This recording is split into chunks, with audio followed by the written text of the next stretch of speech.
আমাদের সবাইকে অন্ধকার কবরে যেতে হবে। এই কবরে আযাব থেকে মুক্তি থাকার জন্য আল্লাহ রাসূল সাল্লাল্লাহু আলাইহি ওয়াসাল্লাম দুইটি গুনাহ থেকে বিরত থাকার জন্য বলেছেন। আসসালামু আলাইকুম ওয়া রাহমাতুল্লাহি ওয়া বারাকাতুহু। সম্মানিত ঈমানদার মুসলমান ভাই বোনেরা, আজ আমরা জেনে নিব কবরে বিশেষ করে যেই দুইটি গুনাহের কারণে আযাব হয়। অধিকাংশ কবরে এই দুইটি গুনাহের কারণে আযাব হয়। এটা আমার কথা নয়, আল্লাহ রাসূল সাল্লাল্লাহু আলাইহি ওয়াসাল্লামের কথা।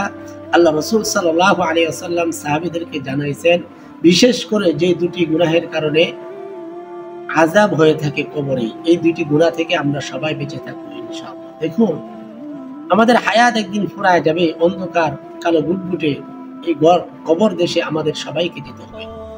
আল্লাহ রাসূল সাল্লাল্লাহু আলাইহি ওয়াসাল্লাম সাহাবীদেরকে নিয়ে একটি কবরের পাশে গেলেন এবং সাহাবীদেরকে বললেন, সাহাবীরা শোনো, এই কবর প্রত্যেকদিন মানুষদেরকে আহ্বান করে, প্রত্যেকদিন মানুষদেরকে ডাকে। কি বলে ডাকে?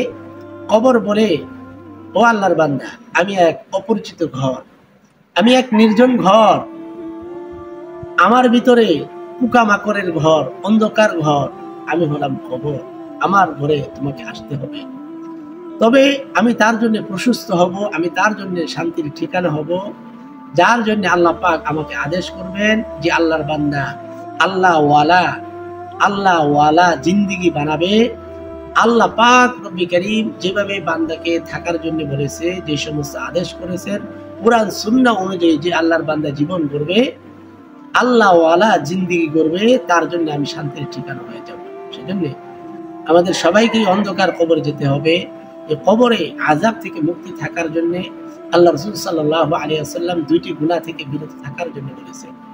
আল্লাহ রাসূল সাল্লাল্লাহু আলাইহি ওয়াসাল্লাম একটি কবরের পাশে গেলেন এবং দাঁড়িয়ে গেলেন। সাহাবীদেরকে বললেন, সাহাবীরা, এই দুইটি কবরের মাঝে আযাব হইতেছে। এই দুইটি কবরের ভিতরে কি হচ্ছে? আযাব হইতেছে। একটি কবরের ভিতরে সে অর্থাৎ নাপাকি থেকে বেঁচে থাকতো না। নাপাকি বলতে প্রস্রাব করে সে ঢিলা এবং পানি ব্যবহার করতো না, অর্থাৎ কুলুপ ব্যবহার করতো না। ইস্তিনজা প্রস্রাব করার পরে এবং ইস্তিনজা করার পরে ঢিলা কুলুপ ব্যবহার করতে হয়। আল্লাহ রাসূল বললেন, এই আল্লাহর বান্দা ঢিলা কুলুপ ব্যবহার করতো না, সে পবিত্র থাকতো না।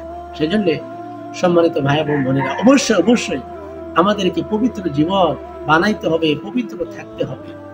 প্রস্রাব করার পরে এবং ইস্তিনজা করার পরে অবশ্যই ঢিলা কুলুপ এবং পানি ব্যবহার করতে হবে। দ্বিতীয়ত আল্লাহ রাসূল সাল্লাল্লাহু আলাইহি ওয়াসাল্লাম বললেন, এই কবরে আযাব হইতেছে, সে চুগলখড়ি করত, মানুষের কথা, একজনের কথা আরেকজনের কাছে লাগিয়ে দিত। আল্লাহ পাক এই চুগলখড়িদের ব্যাপারে কোরআনের ভিতরে বলেন যে এরা যারা চুগলখড়ি করবে, ইয়া আইয়ুহাল্লাযীনা আমানু ইজতানিবু কাসীরাম মিনায-যন্নি ইন্না বা'দায-যন্নি ইসমুন ওয়া লা তাজাসসাসু ওয়া লা ইয়াগতাব বা'দুকুম বা'দা আইয়ুহিব্বু আহাদুকুম আইয়াকুলা লাহমা আখিহি মাইতান ফাকারিহতুমু। এই আয়াতের শেষ অংশে আল্লাহ রাসূল বলেন, তোমরা কি মৃত ভাইয়ের গোশত খেতে পছন্দ করো? বরঞ্চ তোমরা এটা পছন্দ করবে না। সম্মানিত ভাইয়েরা, আল্লাহ পাক এটাই বুঝাইতে চাইলেন, কেউ যদি গীবত করে, গীবতকারী সে যেন তার মৃত ভাইয়ের গোশত খেলো, আর এই গোশত খাওয়াকে কেউ পছন্দ করবে না। অথচ মানুষ অহরহ, বেশিরভাগ মানুষ একজন আরেকজনের গীবত নিয়ে কথা বলতেছে, গীবত শেখায়ত করতেছে।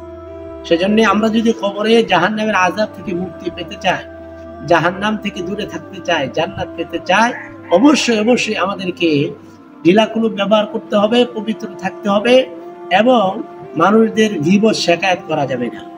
ইসলামিক এই কথাগুলি আপনার কাছে ভালো লেগে থাকলে অবশ্যই একটা লাইক করে দিবেন। অন্য মুসলমান ভাই এবং বোনকে জানানোর জন্য অবশ্যই ভিডিওটি শেয়ার করে দিবেন।